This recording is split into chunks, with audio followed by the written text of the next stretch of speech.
नमस्कार, दरभंगा समाचार में आपका स्वागत है। दरभंगा शहर से थोड़ी दूर पे एक छोटी सी कोशिश की जा रही है जिससे समाज में बच्चों को अच्छी शिक्षा दी जा सकी, अच्छी तालीम दी, अच्छी सेहत दी जा सकी। यही कोशिश इसी तरह की इन लोगों ने मुंबई शहर में किया था जब लॉकडाउन का वक्त था। जो लोग रो रहे थे, जो लोग अपने घरों को जाने के लिए तरस रहे थे, उन लोगों को उनके घरों तक पहुंचाया। जो भूखे थे, जिनको खाना नहीं मिल रहा था, उन्हें खाना दिया। इसी तरह की एक छोटी सी कोशिश समाज को बदलने के लिए ये दरभंगा में शुरू कर रहे हैं, जो आज दरभंगा जिला के सदर प्रखंड के अदलपुर गांव में अंजुमन वासिंदगान बिहार मुंबई के जाहिद हुसैन के आवास पर ऑल इंडिया मुस्लिम बेदारी कारवां के राष्ट्रीय अध्यक्ष नजर आलम साहब और मोहम्मद फारूक शेख, मोहम्मद इमरान शेख की मौजूदगी में उपस्थित हुए। इस मौके पर शिक्षा, स्वास्थ्य और जिला परिषद सदस्य जमाल अतर रूमी की हत्या एवं लाश के साथ दरभंगा पुलिस प्रशासन के द्वारा बदसलूकी किए जाने को लेकर चर्चा की गई। इस प्रोग्राम के वक्त कम से कम सैकड़ों लोग वहां मौजूद थे जो देख रहे थे। अंजुमन वासिंदगान बिहार के बिहार लीगल सेल के चेयरमैन जाहिद हुसैन और उपाध्यक्ष मोहम्मद फुरकान शेख की काविश से आरफा हेल्प सेंटर का भी उद्घाटन किया गया। ये वो हेल्प सेंटर है जो लोगों को एक छोटी सी कोशिश से मदद करेगी।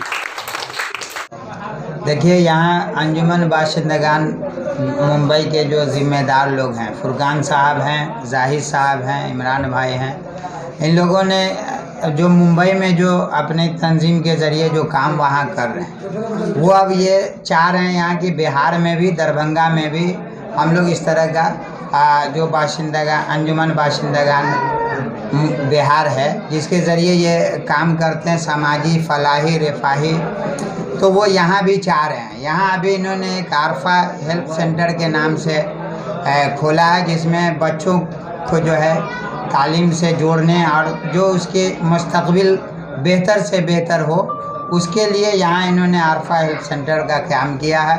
हम मुबारकबाद देते हैं तमाम ज़िम्मेदारों को।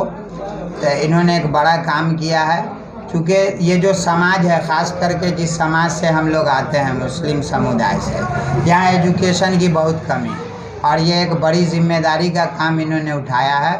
तो हम मुबारकबाद देते हैं और हम इनसे अपील भी करते हैं कि बेहतर से बेहतर बच्चों का मुस्तकबिल बने, उसमें जितना भी इनका सहयोग हो, उसके नाम से हम लोगों को मदद पहुंचाएं। एक दूसरा अरफा हेल्प सेंटर को खोलने की वजह, सर मैं एक लेक्चरर का बेटा हूं।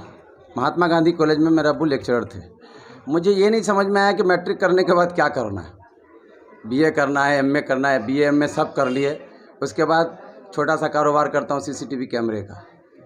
आर्ट्स में एमए करके, बीए करके और कैमरे का काम कर रहा हूँ। नौकरी नहीं मिल पा रही है हम लोगों को। उसकी एक वजह ये भी है कि हमारे जो बच्चे हैं ना, वो बीए एमए कर लेते हैं, कोई टेक्निकल उनके पास वो जी नहीं होता। जी हाँ। तो मैंने इसको बनाने का जो सबसे अहम मेरा मौजू है वो ये है कि मैं इस पे एजुकेशन पे काम करूँगा। काम कैसे करूँगा?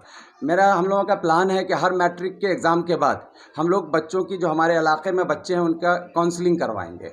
बड़े लोग यहाँ आएंगे, बड़ी यूनिवर्सिटीज़ से, बड़ी बड़ी जगहों से, और वो बच्चों को समझाएंगे कि आप मैट्रिक करने के बाद ये कर सकते हैं, ये कर सकते हैं, इसमें ये फ़ायदा है। उसी तरह से इंटर के बाद डिप्लोमा इंजीनियरिंग वगैरह के जी उसको स्ट्रीम के लिए जी काउंसलिंग करेंगे और काउंसलिंग कर उसको सजेस्ट करेंगे। जब वो पास हो जाएंगे, उसके लिए हम अलग से काउंटर तैयार करेंगे। अभी आपको मुख्यमंत्री आए थे, आपको डिटेन कर लिया गया था, इसकी वजह क्या थी डिटेन करने की?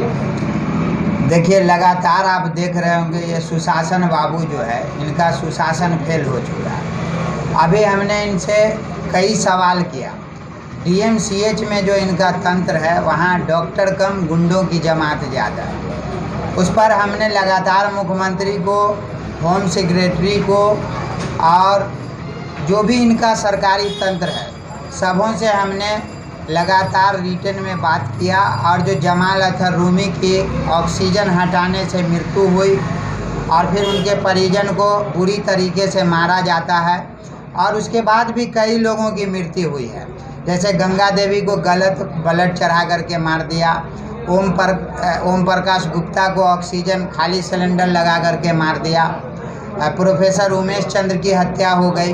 तो ये जो इनका स्वास्थ्य विभाग है एक पूरी तरह से मर चुका था। और ये नीतीश कुमार एक तरह से तानाशाह है। ये इनसे अगर कोई सवाल करेगा तो ये मोदी और अमित शाह की तरह बिहार में करने लगे हैं। ये मुझे जो डिटेन करवाए, मैंने इनसे एक दो प्रश्न किया कि आप दरभंगा आ रहे हैं, इससे पहले आप मुख्यमंत्री की कुर्सी छोड़ दीजिए। ये इनको ज़्यादा लगा।